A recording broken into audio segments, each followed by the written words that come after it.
वंदे मातरम दोस्तों, सभी को सबसे पहले नमस्कार। मिश्रा सर के YouTube चैनल में आप सभी का स्वागत है।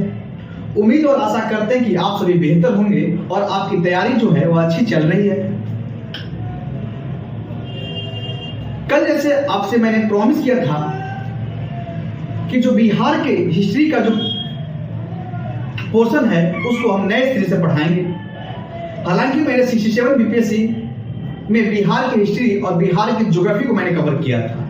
हालांकि जो बिहार के हिस्ट्री का जो वीडियो है वह यूट्यूब से हटा दिया गया है और हालांकि अभी भी बिहार के ज्योग्राफी का जो लेक्चर जो है वह आपको वहां पे पड़ा हुआ है, आप वहां देख सकते हैं। तो जैसा कि कल आपको हम बिहार के महत्व के बारे में चर्चा किए थे कि बिहार यानी बिहार को हमको पढ़ना है तो क्यों पढ़ना है, इतिहास के दृष्टिकोण से बिहार का क्या महत्व है, प्राचीन काल में बिहार का महत्व क्या था, मध्यकालीन बिहार में बिहार का महत्व क्या था, आधुनिक इतिहास में बिहार का महत्व क्या था, इन सभी मुद्दों पे मैंने बारीकी से चर्चा किया था। हालांकि कल की जो क्लास जो था वह एक तरह से आपका इंट्रोडक्शन क्लास था और आज की क्लास जो है आज भी हम बिहार के इतिहास को शुरू करने नहीं जा रहे हैं। आज की क्लास में हम आपको उन कोर एरिया को बताएंगे कि बिहार के बारे में जो जानकारी मिलती है वह कहां से मिलती है। प्राचीन काल में जो बिहार के बारे में जो आप जानते हैं उसकी जानकारी का स्रोत क्या है, मध्यकालीन बिहार के बारे में जो घटनाएं हम पढ़ेंगे उसकी स्रोत क्या है, आधुनिक बिहार के इतिहास को जब हम पढ़ेंगे तो उसका जो स्रोत क्या है, हम कैसे मानेंगे कि इस बिहार कि इन स्रोतों के आधार पे जब तक आप स्रोत को नहीं पकड़ेंगे तब तक आप जो है कंफ्यूजन होंगे कि सर क्या पढ़ा रहे हैं। तो सबसे पहले आज की जो क्लास होगी उसमें बिहार की प्राचीन बिहार की जानकारी के स्रोत जिसमें साहित्यिक स्रोत, पुरातात्विक स्रोत और विदेशी विवरण का भी उल्लेख कर देंगे कि प्राचीन बिहार के जो इतिहास हम पढ़ेंगे उसका इन सभी स्रोतों से मुझे जानकारी मिलता है और इस कारण से प्राचीन बिहार के इतिहास को पढ़ेंगे।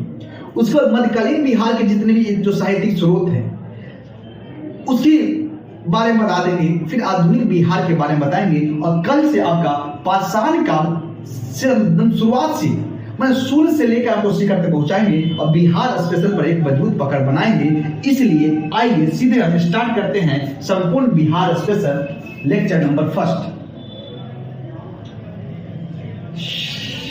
संपूर्ण बिहार स्पेशल, इसमें क्या हम पढ़ेंगे,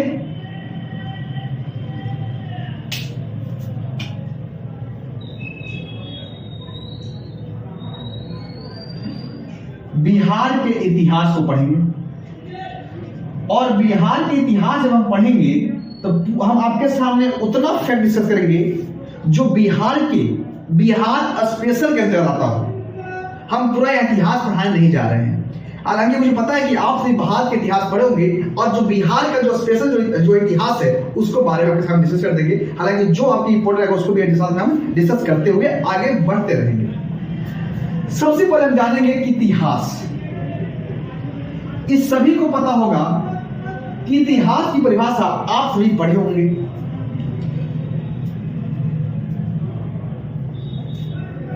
कि इतिहास जो है पहले हम बचपन में पढ़े थे, इति जो बीती जो रहा यानी बीत गया, जो घटनाएं बीत गई उसी को इतिहास कहते थे। फिर एनसीईआरटी की लाइन आई कि मानव द्वारा किए गए क्रियाकलापों का हमको जो लिखित विवरण प्राप्त होता है उन्हीं को इतिहास कहते हैं।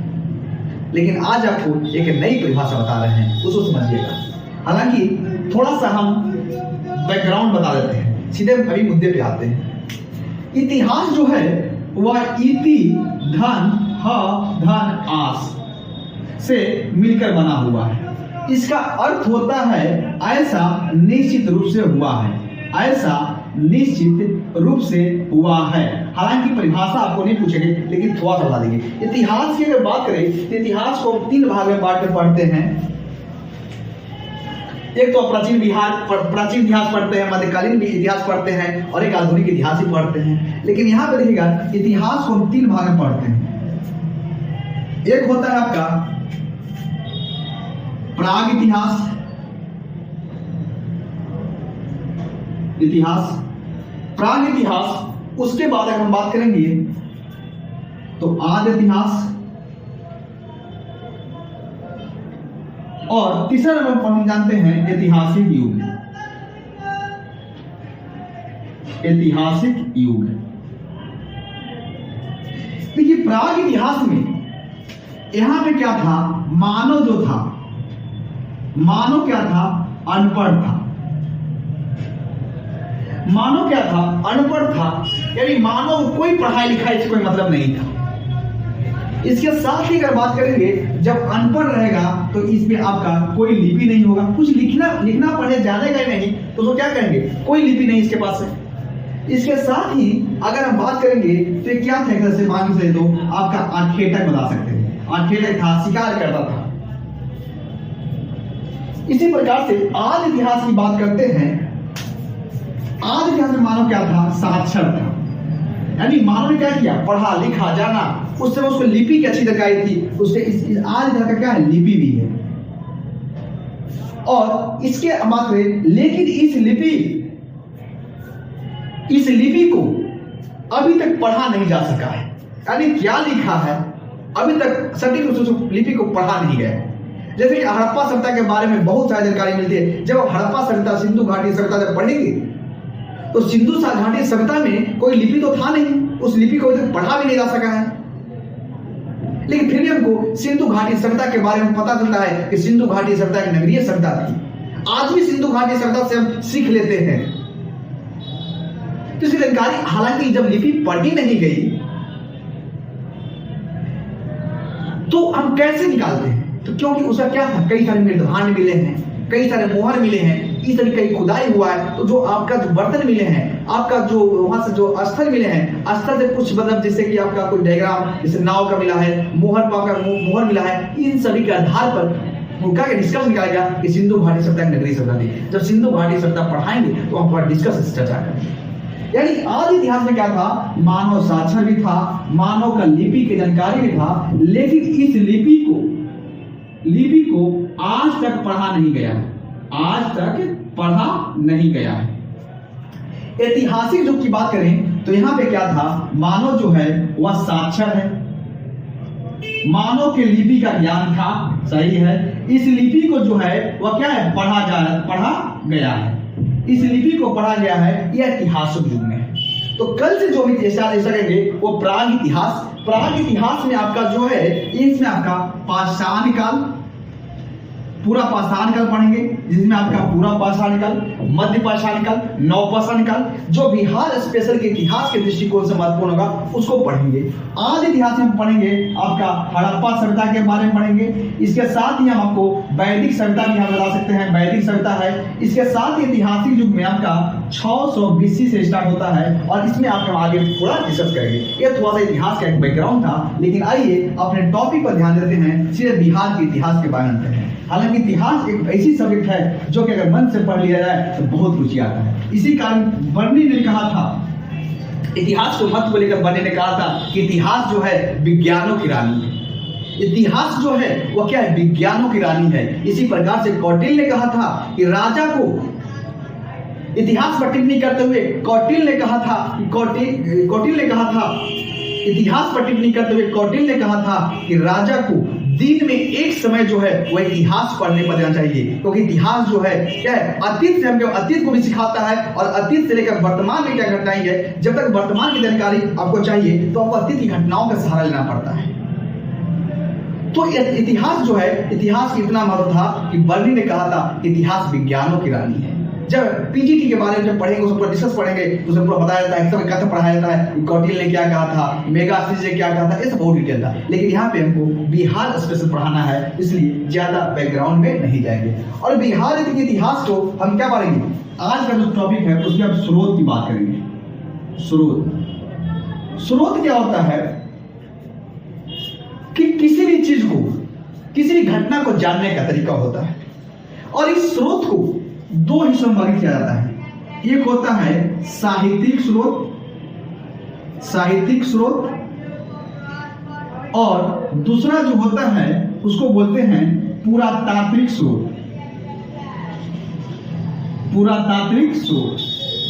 इस साहित्यिक स्रोत की अगर बात की जाए तो इसमें आपका धार्मिक भी होता है, लेकिन धार्मिक और गैर धार्मिक, लेकिन यहाँ पे हम सीधे बता दे रहे हैं, ज्यादा आपको पूरा डिटेल नहीं जाएंगे, ठीक है। साहित्यिक स्रोत बात करेंगे तो ब्राह्मण ग्रंथ आता है, ब्राह्मण ग्रंथ। उसके बाद हम बात करेंगे बौद्ध ग्रंथ, यानी बौद्ध ग्रंथ। उसके बाद बात करेंगे जैन ग्रंथ, ब्राह्मण धर्मी ग्रंथ हो गए, ब्राह्मण ग्रंथ, बौद्ध ग्रंथ और जैन ग्रंथ। इसके बाद ब्राह्मण ग्रंथ में अगर बात करेंगे तो क्या क्या हो जाएगा आपका शतपथ ब्राह्मण, शतपथ ब्राह्मण, रामायण, महाभारत, वेद, यानी ये सभी से हमको क्या मिलता है, बिहार के इतिहास की जानकारी का स्रोत है ये ब्राह्मण ग्रंथ में।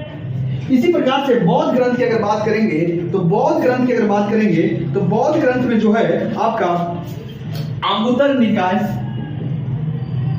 अंगुत्तर निकाय, विनय पिटक, विनय, अंगुत्तर निकाय, विनय पिटक, इसी प्रकार से दीर्घ निकाय, दीर्घ निकाय से बिहार के इतिहास की जानकारी हमें प्राप्त होती है।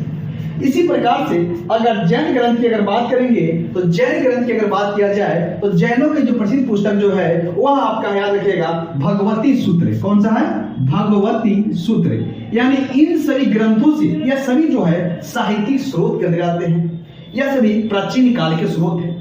यानी बिहार की जानकारी की, बिहार की घटनाओं के जानने के लिए आपको शतपथ ब्राह्मण का रेफरेंस दे सकते हैं, रामायण, महाभारत, वेद, इन सभी से बिहार के इतिहास की जानकारी मिलती है। इसी प्रकार से बौद्ध ग्रंथ की साहित्य की बात करेंगे, यानी बौद्ध साहित्य की अगर बात करेंगे इसमें अंगुत्तर निकाय, विनय पिटक, दीर्घ निकाय, इन सभी से आपका बिहार के जानने का इसमें क्या है, स्रोत है। इसी प्रकार से जैन ग्रंथ की बात करेंगे तो भगवती सूत्र से है, ठीक है। आगे हम बात करेंगे, यह होगा प्राचीन काल के स्रोत हो गए, प्राचीन काल के इतिहास के जानने का स्रोत हो गए।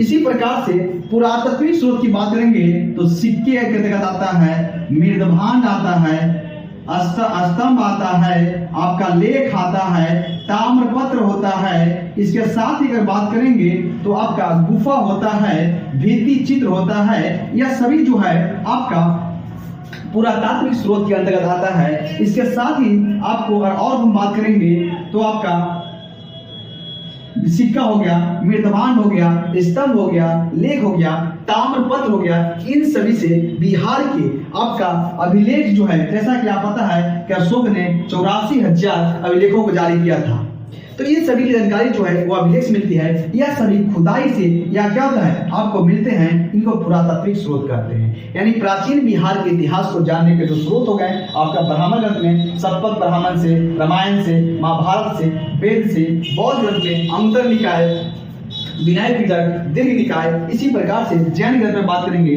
तो भगवती सूत्र, इन सभी से बिहार के इतिहास के जानने का आपका स्रोत है।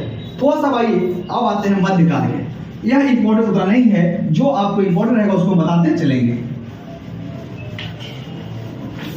यह आप एक डिफरेंस बता रहे हैं, कल से आपका पाषाण काल और बिहार को हम शुरू करेंगे, तब कल से आप साथ में देखिए यहाँ ये जो आपको बता रहे हैं मध्यकाल में, मध्यकालीन बिहार के स्रोत की बात करेंगे, इसको आप नोट डाउन करते चलेंगे। मध्यकालीन बिहार के स्रोत, और ये स्रोत जो है क्या है आपका साहित्यिक स्रोत की बात कर रहे हैं, साहित्यिक स्रोत की। इसमें कई सारी लेखकों के द्वारा पुस्तकें लिखी गई हैं, उन पुस्तकों का नाम जो है वह याद कर लीजिएगा। पहला नाम लिखिएगा तबकाते नासरी, और इसके जो लेखक हैं वह हैं मिनहाज उस सिराज। यानी जो तबकाते नासरी जो पुस्तक है यह आपका साहित्य हो गया, और यह आपका क्या हो गया, लेखक हो गए। यह कहीं पूछ जाएगा कि तबकाते नासरी के लेखक कौन है, क्योंकि बिहार के मध्यकालीन बिहार के जानने का क्या एक प्रमुख साहित्यिक स्रोत है, तो यह रच लेंगे, याद कर लेंगे। दूसरा नंबर बात लिखेंगे हम वसाती नूल उन्स, वसाती नूल उन्स। इसके जो लेखक जो है, इसका नाम है आपका इख्तान देहलवी, इख्तान देहलवी। यानी वसाती नूल उन्स के जो लेखक जो है वह है आपका इख्तान देहलवी। इसके बाद तीसरा नंबर पे देखिएगा अफसानाए सहा, अफसानाए सहा। यानी थोड़ा सा नाम आपको क्या है, टेढ़ा है, इसलिए आप विचलित नहीं होंगे, क्योंकि यह थोड़ा सा कभी कभी इसके लेखक का नाम या आपको मैच करने के लिए दिया जा सकता है। तो यह सब बिहार के इतिहास को जानने का स्रोत है। और इसके लेखक की अगर बात करेंगे तो इसके लेखक जो है वह आपका है शेख कबीर। कौन सा है? शेख कबीर। उसके बाद और भी जानकारी कहां से मिलती है, वह है वकियात मुस्ताकी।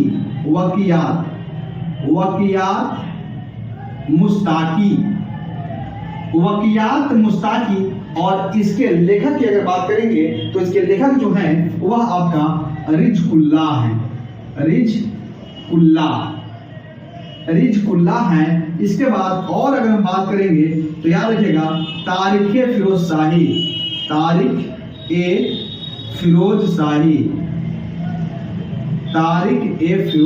शाही। और इसके जो लेखक जो हैं वह आपका बरनी है। क्या है? बरनी।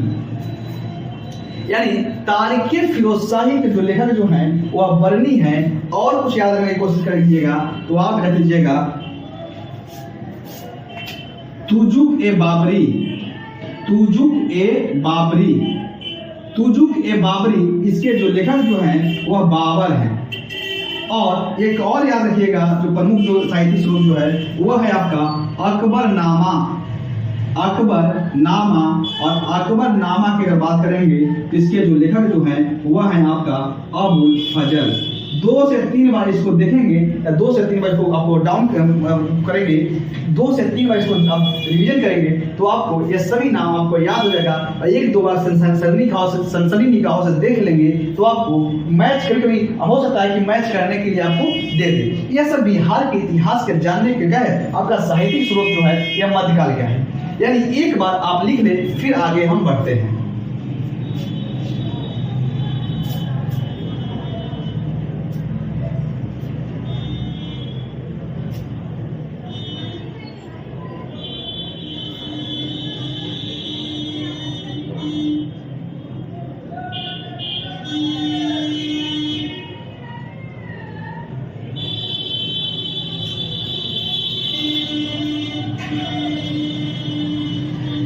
अगर आप भी संपूर्ण बिहार स्पेशल पे पूरा मजबूत पकड़ना चाहते हैं और तो अभी तक आप मिश्रा सर के जो यूट्यूब चैनल है उसको सब्सक्राइब नहीं किए हैं तो जल्दी से जल्दी सब्सक्राइब कर दें और साथ में बेल आइकन बटन को भी दबा दें, ताकि जैसे ही क्लास आपको यूट्यूब पे अवेलेबल हो तो आप क्या करें, उसको तुरंत देख लें। एक बार थोड़ा सा और रिवीजन करते हैं, फिर आपको आधुनिक काल के जो जो स्रोत है उसको भी बता देंगे। पूरा मध्यकालीन बिहार का जो पूछा जाए पुरातत्विक स्रोत में वही सब है आपका जो बताएं। जो प्राचीन मध्यकालीन पुरातत्विक स्रोत में यानी निर्माण हो गया, इसके साथ ही बात करेंगे तो स्तंभ हो गया, कोई लेख हो गया, भित्ति चित्र हो गया, पहाड़ों में जो चित्र बनता था, जैसे कि आपको कैमूर के पहाड़ों में देखने को चित्र मिलेगा, नालंदा के पहाड़ों में देखने को चित्र मिलेगा। ये सभी पुरातात्विक स्रोत है। और साहित्यिक स्रोत में जो है आपका कौन है, पहला मध्यकालीन बात करें, मध्यकालीन बिहार के स्रोत में जो साहित्यिक स्रोत जो है वह तबकाते नासरी। इसके लेखक जो हैं वह हैं मिनहाज उस सिराज। दूसरा नंबर पे है वसाती नूल उन्स। क्या है? वसाती नूल उन्स। और इसके जो लेखक हैं वो है इख्तान देहलवी। क्या है? इख्तान देहलवी। तीसरा में बात करेंगे तो अफसानाए सहा की बात करेंगे, इसका जो लेखक जो है वह शेख कबीर है। उसके बाद आपका चौथा जो स्रोत देखिएगा वकियात मुस्ताकी, और इसके जो लेखक जो हैं वह रिजकुल्ला हैं। इसके बाद तारिक फिरोज शाही, और तारिक फिरोज शाही के जो लेखक जो हैं उनका नाम है बरनी। और इसके बाद तुजुक ए बाबरी की बात करेंगे तो तुजुक ए बाबरी के जो लेखक जो है वह बाबर हैं। आप कमेंट के माध्यम से यह बताने का प्रयास करेंगे कि तुजुक ए बाबरी जो ग्रंथ जो है, जो पुस्तक जो है, उसके जो बाबर ने लिखा वह किस भाषा में लिखी गई है। यह आपका आज का होमवर्क है, आप कमेंट के माध्यम से बताने का प्रयास करेंगे। उसके बाद हम बात करेंगे अकबरनामा का। तो अकबरनामा जो है यह इसके जो लेखक जो है यह अबुल फजल है। यह सभी जितने पुस्तक का नाम बताएं यह आपको हो सकता है इसमें से एक या दो आपको 68 बीपीएससी एग्जाम में देखने को मिलेगा। और या तो आपको मैच करने के लिए, आपको मिलान करने के लिए इधर आपका पुस्तक का नाम, इधर आपके लेखक का नाम भी दे दिया जाएगा। तो आप इसको 1 से 2 बार देखेंगे तो आपका सब क्या होगा, क्लियर होगा। अब हम बात करेंगे आधुनिक बिहार के इतिहास के जानने का स्रोत।